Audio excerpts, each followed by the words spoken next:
இன்னைக்கு நம்ம கூட சிட்ரன் பசால் டார்க் எடிஷன் இருக்கு. ஸோ இந்த டார்க் எடிஷன்ல என்ன அடிஷனலாக ஆட் பண்ணியிருக்காங்க அப்படிங்கிறத இந்த வீடியோவில் நம்ம பார்க்கலாம். இது டார்க் எடிஷன் அப்படிங்கிறதுனால எக்ஸ்டீரியர்ல இருந்து இன்டீரியர் வரைக்கும் கம்ப்ளீட்டா எல்லாத்தையுமே பிளாக் அவுட் பண்ணிட்டாங்க அப்படின்னு சொல்லலாம். ஃப்ரண்ட்ல ஸ்கிட் பிளேட் மட்டும் ஒரு கிரே ட்ரீட்மெண்ட்ல கொடுத்துருக்காங்க. இந்த பசால்ட்ல டார்க் எடிஷன் அப்படிங்கிற ஒரு பேஜிங் டோர்ல பிளேஸ் பண்ணியிருக்காங்க.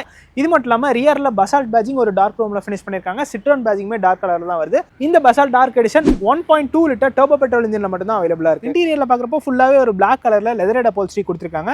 அட்ஜஸ்டபிள் அண்டர் தை சப்போர்ட்டுமே இந்த கார்ல வந்துருது. விங்டு ஹெட்ரெஸ்ட் கொடுத்துருக்காங்க. சென்டர்ல ஒரு ஆம்ரெஸ்ட் வந்துருது. இதுலயுமே 2 கப் ஹோல்டர்ஸ் கொடுத்துருக்காங்க. 6 airbags, ABS, CBD, electronic stability programming, hill hold assist, tyre pressure monitoring system, இது எல்லாமே இந்த சிட்ரான் பசால்ட்டோட டார்க் எடிஷன் உங்களுக்கு கிடைக்கும். இந்த 1.2 லிட்டர் டர்போ பெட்ரோல் இன்ஜினோட எதர் 6 ஸ்பீட் மேனுவல் ஒரு 6 speed torque converter gear box பேர் பண்ணிருக்காங்க. இன்டீரியர்ல புதுசா ஆம்பியன்ட் லைட்டிங் ஆட் பண்ணிருக்காங்க. ஸோ இந்த இடத்துல பாத்தீங்கன்னா உங்களுக்கு தெரியும். இது மட்டும் இல்லாம ஃபுட்வெல் லைட்டிங்குமே ஆட் பண்ணிருக்காங்க. அண்ட் டேஷ்போர்ட்ல ஒரு சாஃப்ட் டச் லெதர் ட்ரீட்மெண்ட் கொடுத்துருக்காங்க. இதுலயுமே ரெட் கலர் ஸ்டிச்சிங் கண்டினியூ ஆகுது. இந்த காரோட ஆன் ரோட் பிரைசிங் அப்படின்னு பாக்குறப்போ 17.47 lakhs on road price Salem வருது.